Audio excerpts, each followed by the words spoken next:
quiero seguir viviendo y que la vida me sorprenda. Ya me pasaron grandes cosas que creí que no iba a superar. No quisiera que me pasara nada, ni espero que venga nada para mí. Solo quiero vivir así, día con día. La trata de personas tortura a mujeres y niñas, niños y hombres de cualquier origen y en cualquier circunstancia. Representa violencias normalizadas y crímenes que ocurren frente a nuestros ojos todos los días. Violencias de las que somos parte silenciosa y ciegamente.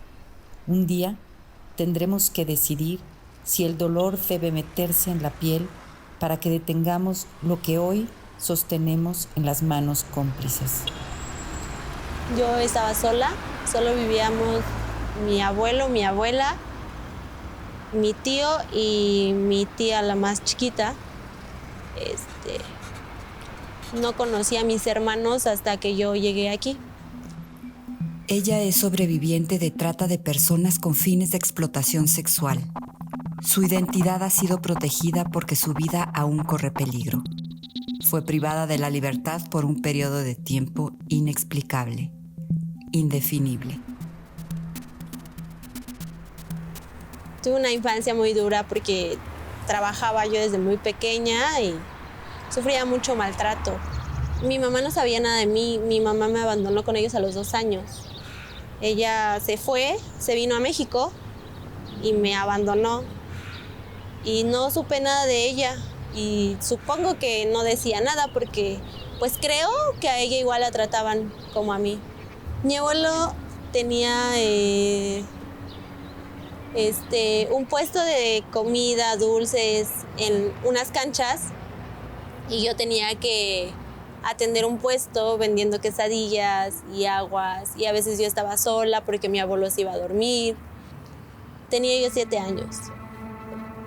Él tenía un cable que le llamaba el chicote y me golpeaba con ese. O sea, me decía, te voy a dar 3, pero no sabía yo si eran 3 horas de golpes, 3 meses de golpes, 3 horas de golpes, porque me ensangrentaba mucho desde muy chiquita. Sí, es que me estaba marcando mi hermano. Sí, tengo 2 hermanos. Estuve desde los 2 años a los 7. Me escapé de mi casa, bueno, de la casa de mis abuelos. Me vine a México. Mi hermano fue a verme, el mayor, y fue... y yo ya no quería estar ahí porque yo acababa de salir del hospital porque mi abuelo me había golpeado. Y yo no quería estar ahí, no quería regresar porque habían atropellado a mi tío que está mal de la mente. Y me querían, bueno, mi abuelo me estaba haciendo responsable porque yo tenía que cuidarlo y se me escapó y lo atropellaron. Entonces mi abuelo me quería golpear y yo no quería regresar. Justamente ese día había ido mi hermano y mi hermano me encontró en una fuente de ahí y me dijo, vámonos. Y yo me fui, me fui por el miedo, pero cuando yo llegué aquí, mi mamá inmediatamente a la semana me regresó. Bueno, en la central me estaba esperando mi abuelo. Entonces cuando yo llegué, me tomó de los pelos y me zarandeó y me dio un coscorrón y me subió al carro a patadas. Y llegando a la casa, pues me golpeó. Me mandó al hospital, no sé cuánto tiempo estuve. Y cuando desperté, igual salí, me sacaron de la escuela porque tenía que trabajar para pagar el clavo que le habían puesto a mi tío en el pie. ¿Y bajaron los golpes? No, él...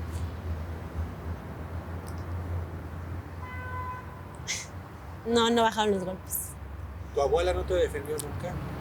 Pues mi abuela, pues era una mujer que también la maltrataba. O sea, mi abuela no tenía ni voz ni voto ahí.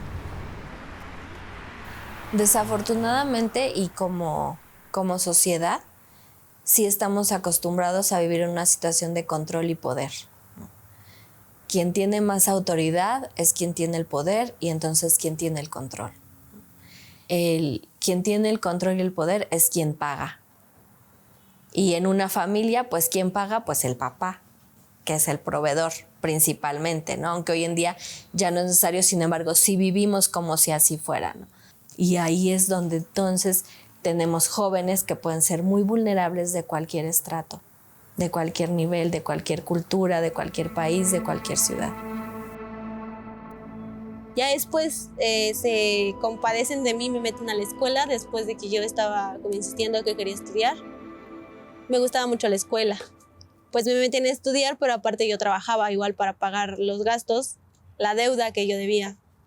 Entonces me metí a estudiar, pero ya en la primaria para pasar a la secundaria como que se incrementaron más los golpes y desde ahí como que me daba más miedo llegar a mi casa.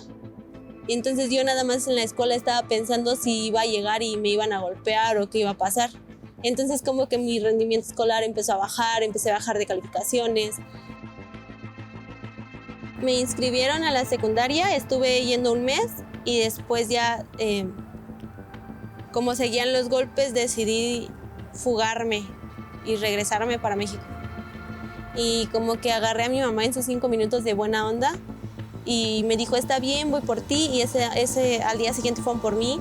Y de la iglesia donde íbamos me fugué y me vine con mi mamá. La trata de personas es un delito que tienes que ir a perseguir a la calle, que tienes que hacer mucha labor de inteligencia, porque desgraciadamente muchas formas de trata están tan normalizadas que la gente no se da cuenta que está ante una situación delictiva gravísima, ¿no? Uno de los azotes más terribles de la humanidad, particularmente en estos formatos en donde hay mucha sutileza, desde para captar a la víctima, ¿no? O para poder identificar la conducta, pues dentro de un entorno familiar, por ejemplo. Creo que fue la decisión más pendeja que tuve en la vida.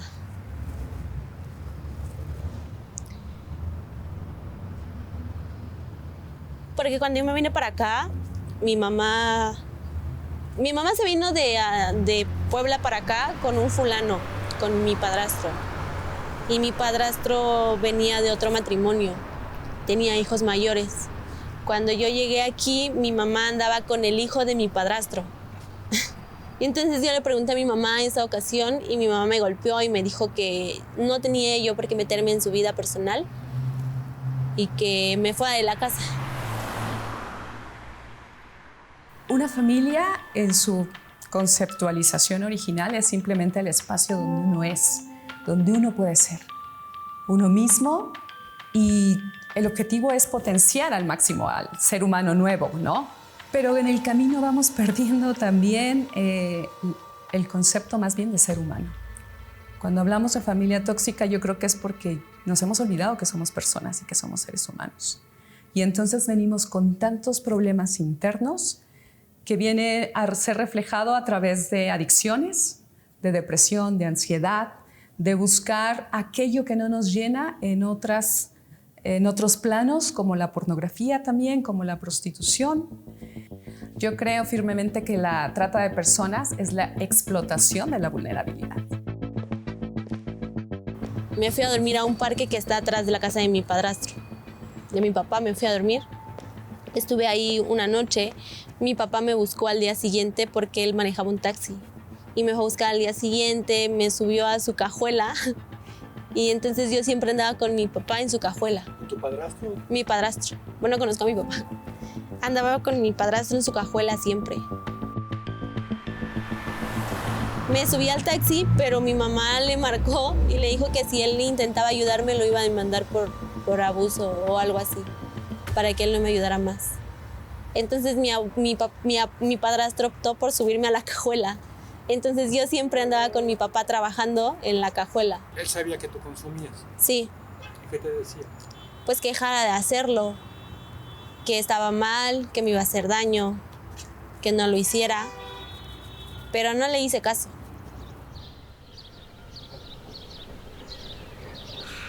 Después del parque y de la cajuela, yo me fui con mi hermano, el que había ido por mí a Puebla. Mi hermano tiene una adicción, entonces él lo consumía y yo lo imitaba. Y empecé a consumir con él, y mi hermano estaba en situación de calle. Yo me iba con mi hermano y pues obviamente él consumía y yo pues consumía. Y había veces que mi papá iba por mí, no sé, a Tasqueña, es un puente, donde yo me quedaba, porque me volví chava en situación de calle. A mí me gustaba mucho estar en la cajuela, porque me sentía más segura ahí. Y entonces mi papá iba por mí y estaba en la cajuela, y trabajábamos, me iba con él un rato, y luego ya me regresaba al puente. Y así, todos los días.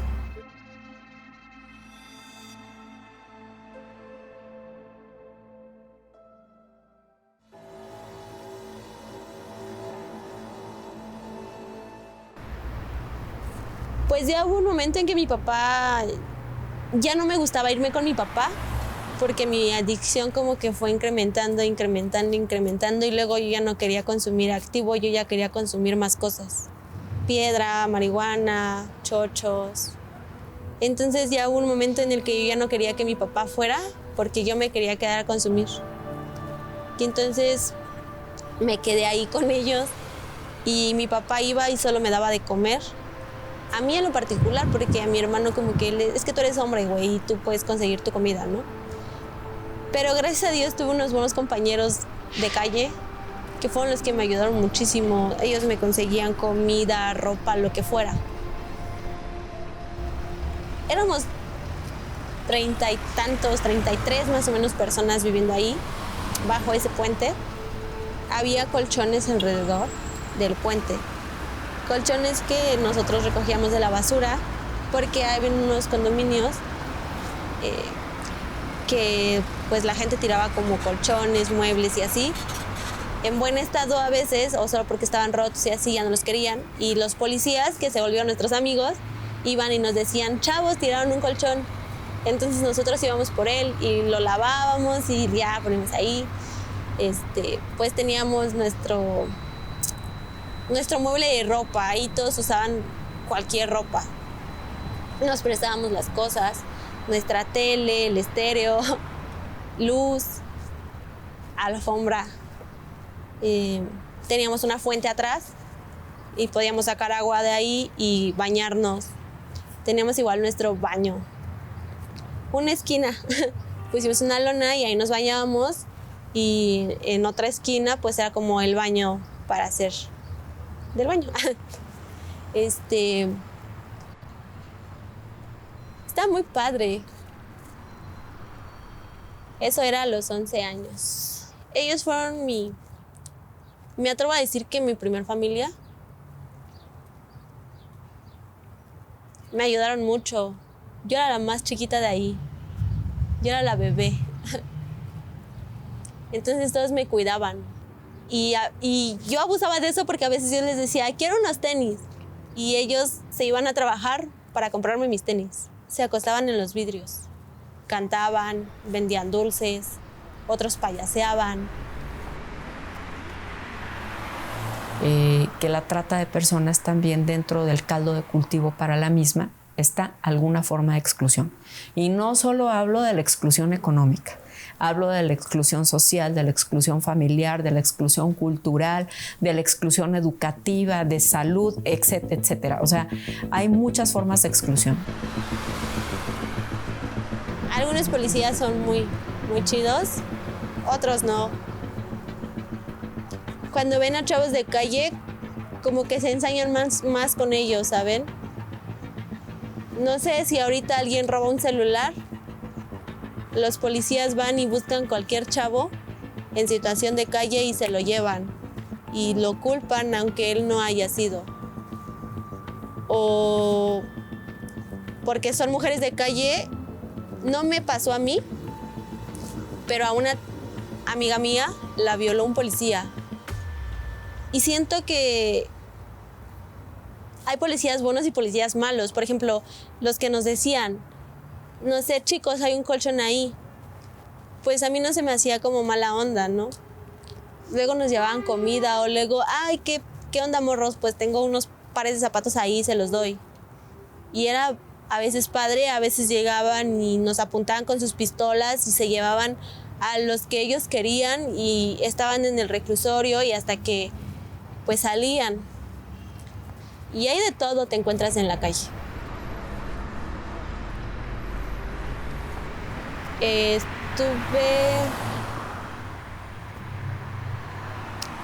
3 años más todavía viviendo en la calle.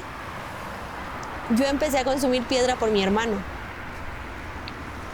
Y entonces como que me entró esa espinita de consumirla. Entonces yo me drogaba a veces escondidas del puente y a veces no me gustaba. Porque luego me cachaban y me decían de cosas, no es que no consumas eso, consumes que es activo, pero piedra no, si quieres mota, pero esas cosas no. Y me cansé de eso y me moví. Me fui a otro lado, me fui al Metro Hidalgo en un lugar que se llama Zarco. Está enfrente de la iglesia San Juditas Tadeo. Al principio cuando llegué, como todo, llega una tipa y te dice que qué onda, que qué haces en su territorio y así, ¿no? Entonces pues yo llegué, me dieron en la madre porque yo no era como una niña de pelea en ese entonces y me dieron en la madre, pero al final me aceptaron y me hice amiga de igual de todos ahí, incluyendo, bueno, mi hermano se fue conmigo y entonces ya como que igual como yo era más chica que todos ellos ahí, pues igual como que me cuidaron y fue muy padre. Y yo ya ahí podía consumir la droga que yo quisiera sin que ellos me dijeran algo. A una cuadra estaba una casa hogar. Entonces a veces los educadores de calle bajaban a Zarco y hacían actividades con nosotros o nos llevaban a un servicio social a bañarnos, a comer, a hacer actividades y nos salíamos. Y entonces una vez hablando conmigo, pues me dijeron que yo no podía estar ahí, que me diera la oportunidad de cambiar y así. Dije, está bien, pero no aguanté, porque yo no les dije que yo me drogaba. Entonces yo me sentía muy ansiosa y me fugué. Y me volví a regresar, estuve 2-3 meses y no aguanté más y dije a la chingada y me salí. ¿No les dijiste, oigan, yo me drogo? No, porque me querían medicar. Y entonces dije, no, me voy a volver adicta a los medicamentos, a mi idea tan idiota, ¿no? Aparte mi ansiedad, aparte de que mi hermano ya estaba afuera y yo adentro. Y entonces decidí salirme. Y estuve bien, normal. Mi papá igual me seguía, bueno, me iba a ver. ¿A dónde te iba a ver? A Zarco, mi papá me iba a ver a ¿No Zarco. se perdió la pista? No. E incluso una vez en la casa hogar, a mi papá no lo dejaban pasar porque no era un familiar directo. Pero no sé, creo que el director se compadeció de mí y lo dejaron pasar junto con mi abuelo. La trata de personas está muy cerca de todos. O sea, no podemos decir a mí no me va a pasar. Entonces sí me gustaría que empezáramos un poco a ver más allá, a ver no la punta del iceberg, sino a ver los orígenes y entonces entendemos por qué tal o cual persona está en esa situación. Hay ciertos grupos que son más vulnerables, ¿no? El fenómeno no se da solo, son una serie de consecuencias alrededor, en tu entorno, que permiten y que hacen accesible el tema de trata de personas. Pero una ocasión,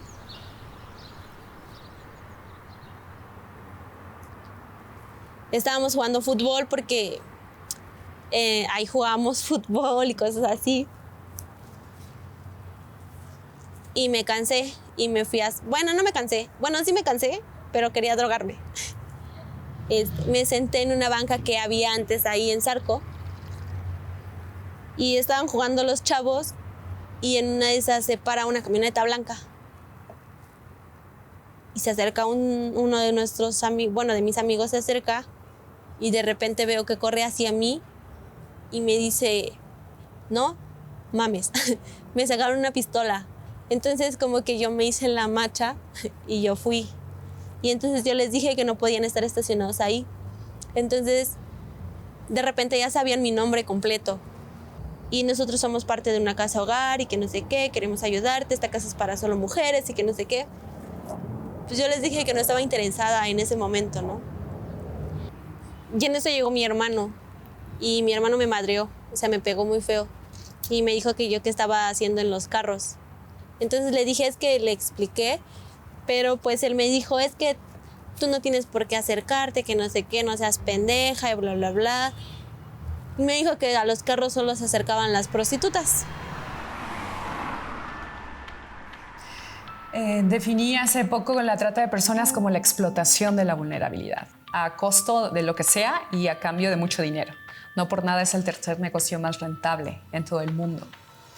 Y esta vulnerabilidad es precisamente la baja autoestima, el bajo nivel de estudios, el que tengan muy poco acceso a mejores niveles de vida.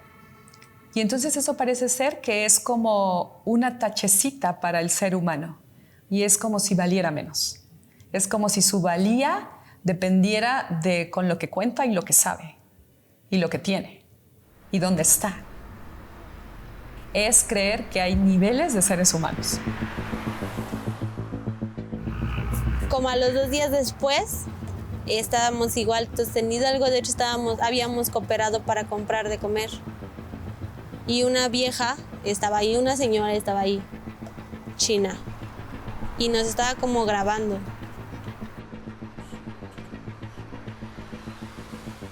Al día siguiente, ya en la noche, estaba yo sentada igual y llega un amigo y me dice, oye, te habla un señor de un taxi.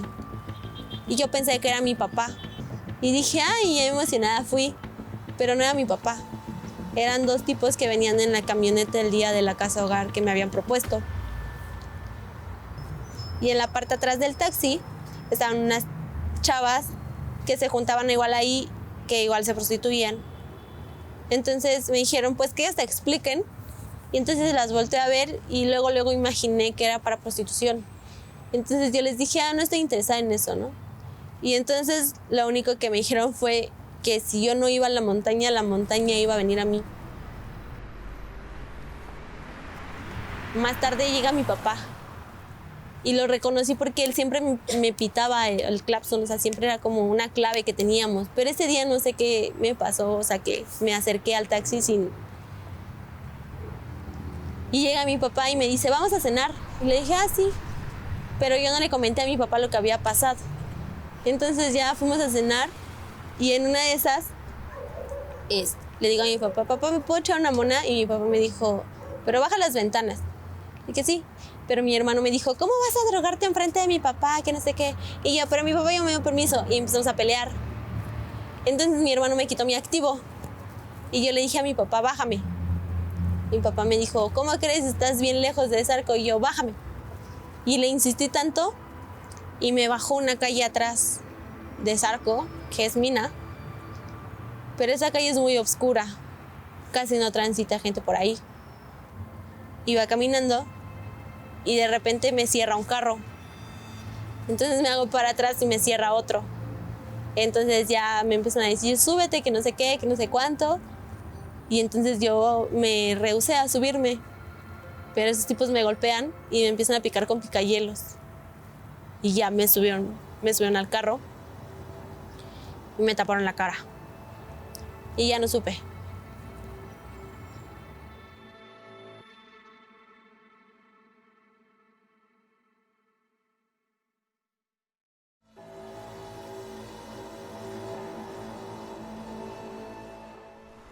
¿Cuál es la diferencia entre los delitos de trata de personas y el secuestro o el homicidio? Que estos segundos delitos que estoy mencionando están condenados por el todo social, que en el imaginario colectivo a nadie se le ocurre pensar que esto es normal. Desgraciadamente en la trata de personas, incluyendo la trata sexual, la pornografía infantil, de verdad conductas cruentas, terribles, no son condenadas, ¿no? Pareciera pues, que son pues, parte de cómo pues, la sociedad se va desarrollando y va interactuando. No supe. Yo cuando desperté ya estaba en un cuarto, amarrada a una silla. De repente entró una tipa con una malla en la cabeza. Y lo único que me dijo fue que ella me había mandado el mensaje, pero que como yo no quise entender, las cosas iban a ser a su manera. Después me desamarraron y me metieron a otro cuarto. Había muchas chavas más ahí. Yo no entendía qué era lo que estaba pasando en ese momento. Me avientan ropa para que me cambie y me dicen, cámbiate. Y yo me rehusé, o sea, yo todavía seguí como en mi postura de no. Entonces me empiezan a golpear y me dicen que ahí se iba a hacer lo que ellos querían y no lo que yo quería, porque yo ya estaba endeudados con ellos. Entonces ya me cambian a huevo y me ponen en una esquina. Y vas a cobrar tanto, y si no lo haces y si te escapas, tenemos localizada a tu familia. Más que nada con mi abuelo. Y yo no quería que le pasara nada. Pero aún así dije, chingue su madre, aunque me maten, ¿no?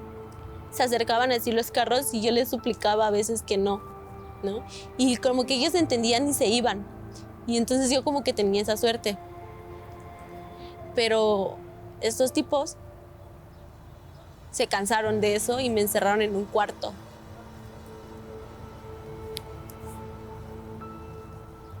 Con muchos güeyes.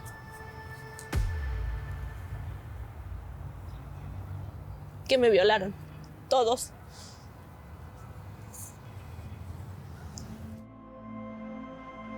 Hay muchas personas que me han dicho, bueno, pero seguro que ellas están ahí porque quieren. Ellas están amenazadas, entonces por supuesto que van a decir, no, sí, yo quiero estar aquí. Curiosamente, todas mis amigas con las que yo he tenido contacto estos años, ninguna me ha dicho que está aquí porque quiere. Ninguna. Ninguna. Otra de mis amigas me dijo que estaba asqueada, cansada de ser toqueteada por manos que ni siquiera conoce, por hombres que llegaban oliendo horrible, por hombres que aparte las golpeaban o que las violaban. Ninguna de ellas está aquí porque quiere. Ese es otro de los mitos más grandes que tristemente otras personas se han encargado de difundir. Caí en el hospital porque me lastimaron. La vieja esta, que le conocí la cara en ese momento, se hizo pasar por mi mamá. Pero pues yo no dije nada en el doctor, o sea, solamente pues sí le había dicho que había sido una violación, pero que no sabía quién y que yo no quería levantar una demanda. Entonces me regresaron para allá y logré fugarme de ahí. Y mi error fue haberme regresado de donde me secuestraron. Estuve como 2 días escondida en una camioneta porque yo llegué a contarles a mis amigos. Bueno, primero llegué y mi hermano me madreó porque pensó que yo andaba de cualquiera, ¿no? Y luego ya cuando escuchó lo que le tenía que decir, se dio la vuelta y se fue. Mis amigos sí como que me entendieron y me encerraron en una camioneta y me dijeron, de aquí no sales y vamos a buscar la manera en que pues no te encuentren. Y pues estuve ahí 2 días y ellos me llevaban de comer, de desayunar, de cenar, mi droga y así. Pero mi hermano ojete me dijo, ya pasaron 2 días, ni te han buscado, vamos a comer a Cuauhtémoc. Y yo me bajé de la camioneta y me dijo, espérame, voy por los demás. Y me dejaron en la esquina de la casa hogar. Y vuelvo, bueno, de repente veo que da vuelta un carro y me dicen mi nombre. Y yo volteo y eran ellos. Y yo quise correr, pero pues me alcanzaron. Entonces me abracé de un poste. Me solté porque encañonaron a mi hermano. Y me dijeron que si no me soltaba, lo iban a matar. Y me solté y me volví a ir con ellos. Las jóvenes que han vivido situaciones de trata de personas no eligieron estar ahí porque era una vida bonita. Ser violadas 50, 60 veces diarias por personas que no conoces y por características de verdad deplorables no es por gusto.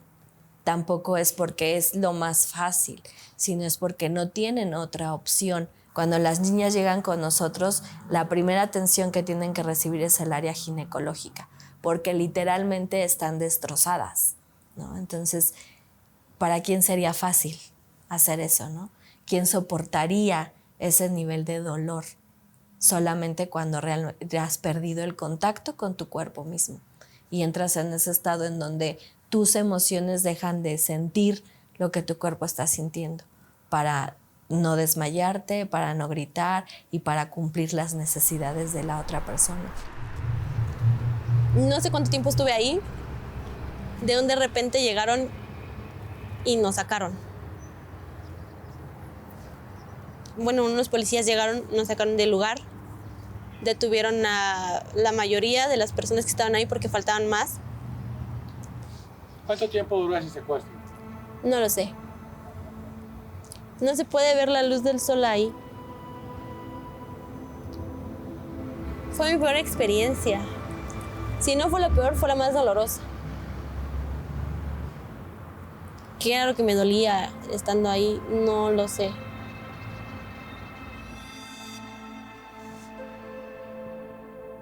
Yo creo, mi proceso en esto, después de como recordar más de el abuso y la violación que experimenté yo,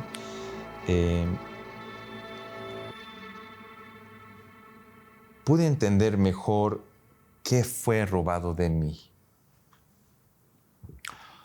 Y que el dolor y el sufrimiento en nuestras vidas puede ser como combustible, ¿no? Y ese combustible puede ser algo que puede darnos energía como gasolina para llegar a un lugar, o puede ser algo explosivo. Y yo creo que ese dolor, lo que cuando tú pases por algo así, ese abuso, todo eso está robado de ti. Y siento yo que es importante rescatar todo lo que fue robado. Nos rescatan y a mí nos llevan a todas las personas rescatadas a la PGJ.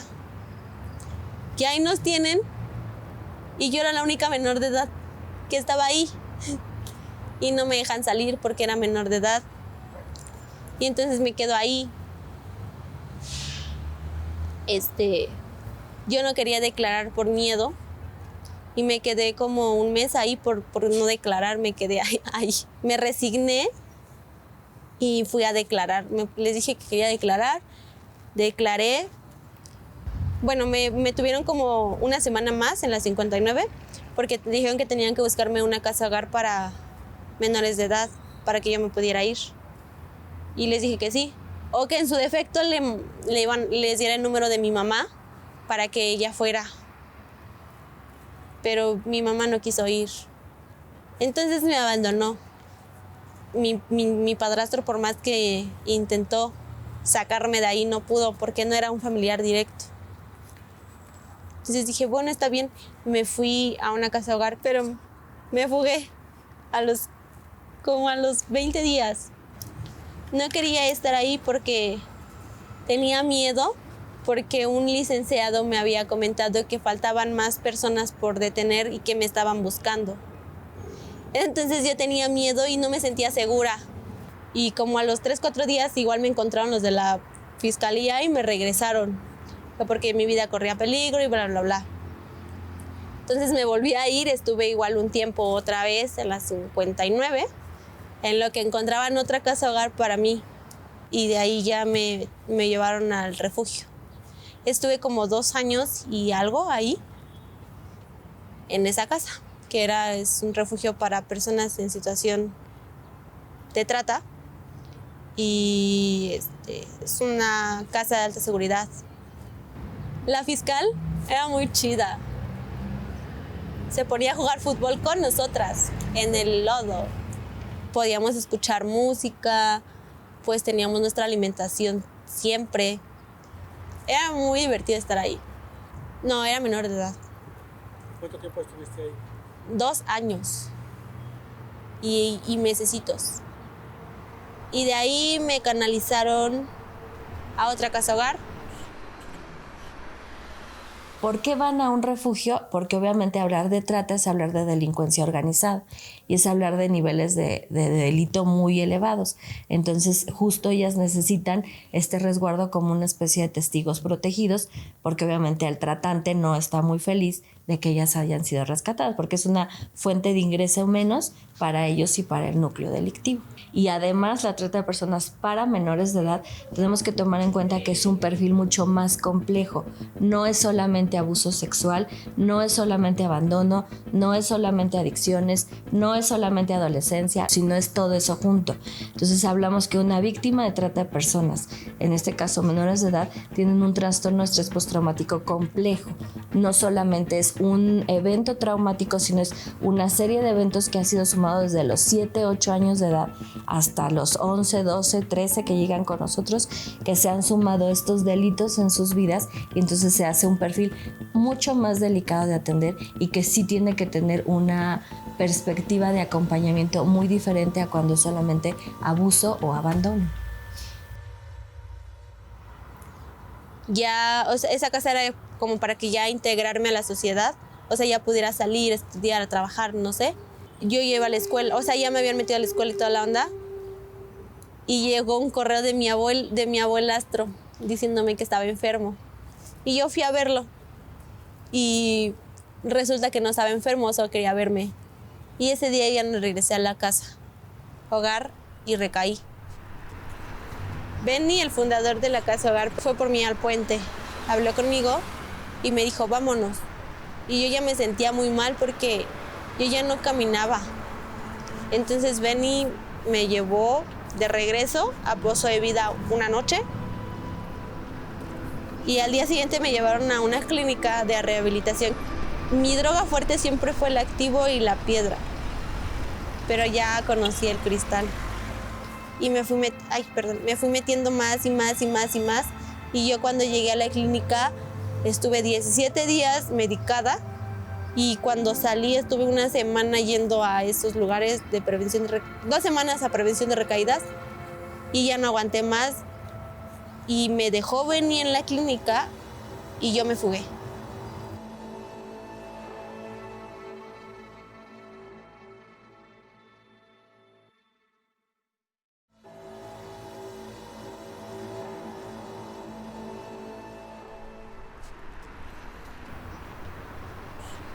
Muchas veces te tienen secuestrada, y no me pasó a mí, pero lo vi con una chica que estaba ahí conmigo, que ella quería regresar al mismo lugar porque ella se sentía protegida ahí, lejos de sentirse agredida. Una de las situaciones bien complicadas en la restauración de personas que han vivido el delito de trata es justo qué pasa después de su estancia en un refugio, ¿no? ¿Qué pasa después de que son rescatadas? Sí, mi mamá accedió a prestarme 70 pesos para pagar el taxi, y entonces yo llegué a su rosticería. Y ya me prestó el dinero, pagué el taxi, y mi mamá solita me dijo que me quedara. Y me quedé con ella un tiempo, pero hubieron muchas broncas.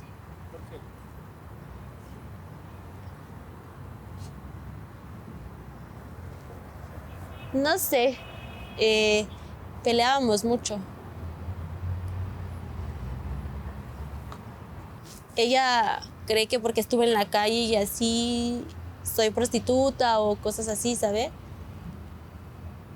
Nunca tuve la necesidad de hacerlo.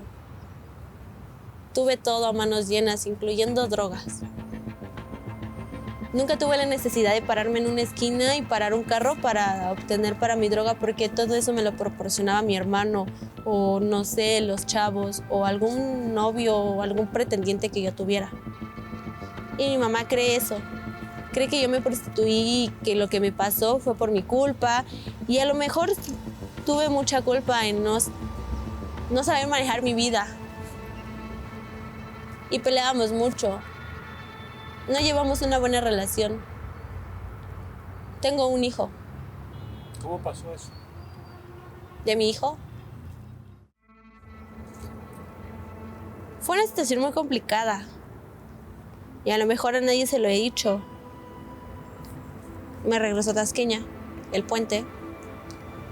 Y como a la semana, yo consumía muchísimo activo. O sea, había veces que yo ya compraba como 5 litros de activo y me ponía a esconder mi activo en algún lado y solo llenaba una botellita porque no me gustaba darle droga a nadie porque era mi droga y no me gustaba compartir. Le digo a mi hermano que me acompañara. Pero ese día iba a haber una fiesta en Puebla. Entonces tuvimos que dejar toda nuestra droga. Nos fuimos a Puebla, donde acudió mi mamá, mi padrastro, mis hermanos, a casa de los abuelos. Y de la nada estaban 2 tipos ahí que no conocía yo, que decían que eran nuestros tíos. Uno de ellos empezó como a decirme, ay, bonita, y así me agarraba así la pierna, ¿no? Entonces yo le dije, ay, no me toques, qué asco, fue lo que yo le dije. Entonces se me quedó viendo y nada más como que me barrió y yo lo ignoré y me fui. Más noche, se acaba el alcohol y se larga todo el mundo y nos abandonan a mi hermano a mi hermano el mayor y a mí con los 2 fulanos que acabábamos de conocer que eran nuestros tíos.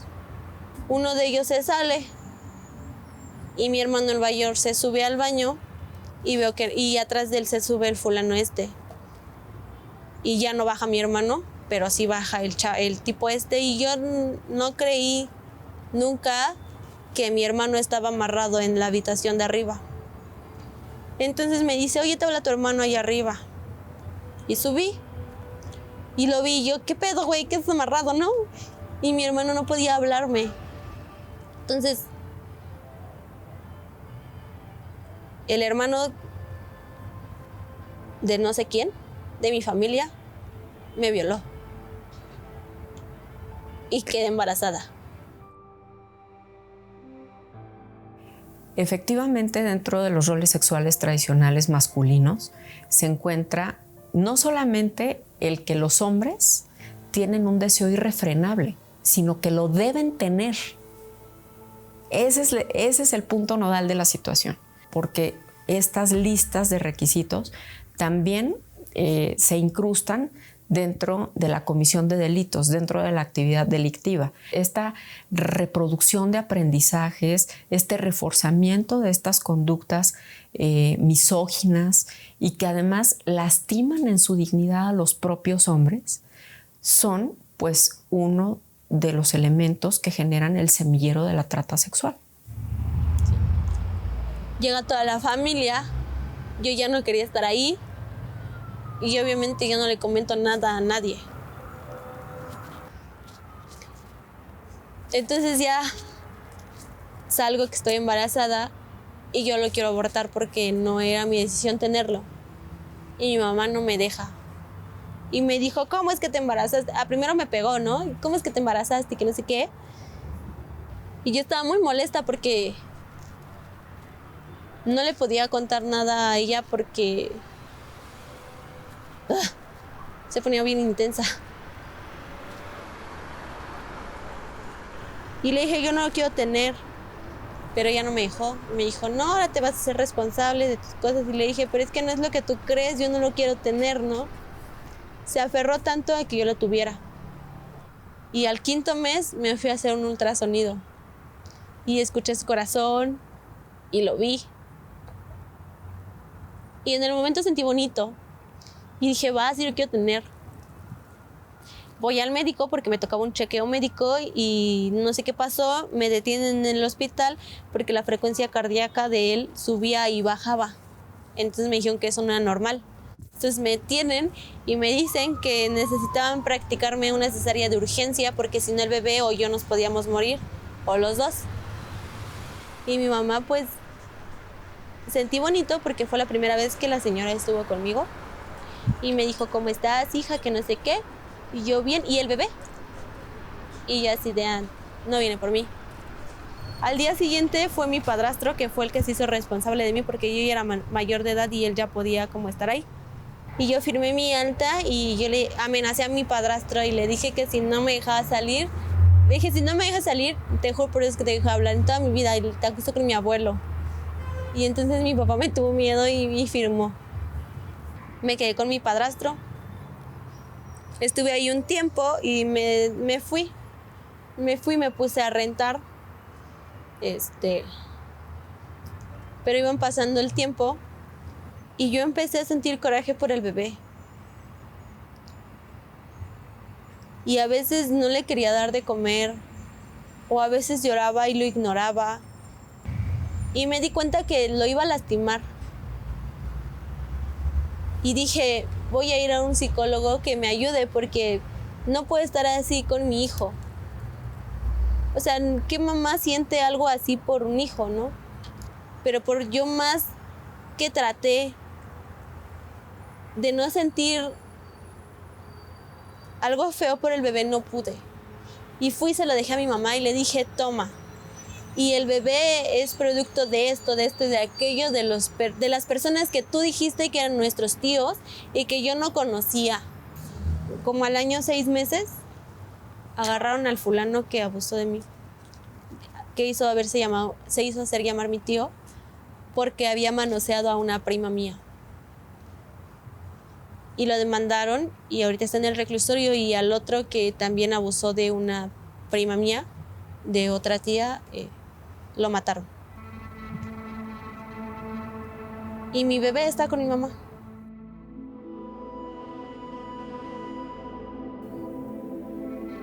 Hay un poder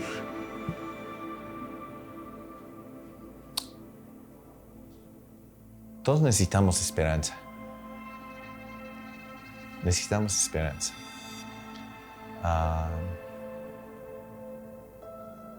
Y puedes pensar que a veces las chicas no tienen, recién llegando, por ejemplo, después de un operativo, o viendo a una chica en una situación en la calle, o llegan al centro comunitario así llorando,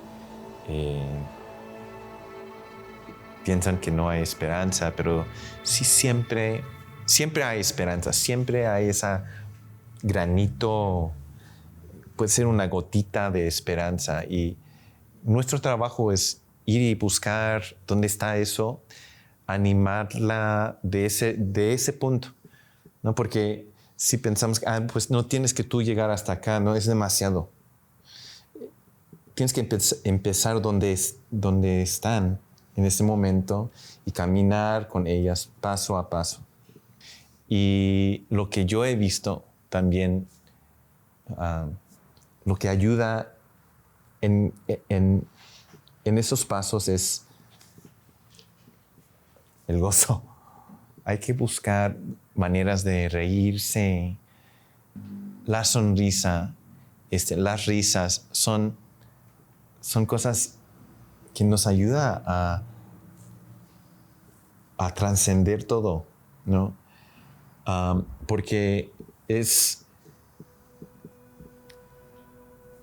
lo que hace es nos desconecta del dolor por un momento para tener otra perspectiva.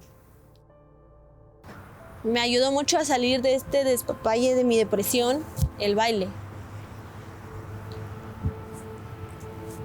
Iba yo caminando por la Alameda antes de que me pasara todo este desastre del secuestro y así, y conocí a un profesor de baile.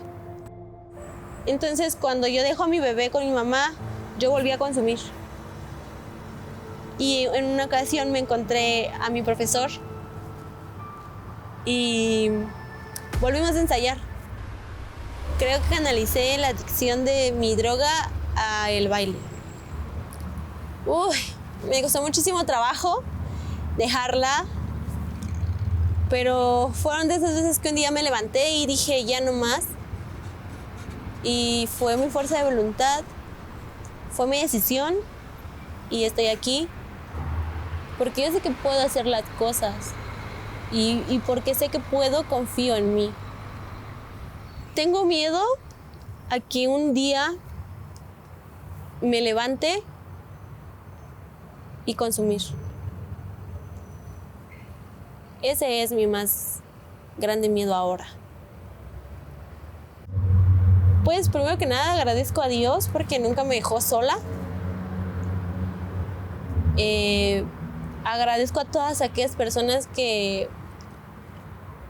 me rescataron, a todas esas personas que estuvieron conmigo en ese proceso, que a lo mejor fue muy difícil para ellos tratar con personas de riesgo como nosotras, pero se enfrentaron y nos enfrentaron y pudieron sacarnos adelante. Y me agradezco a mí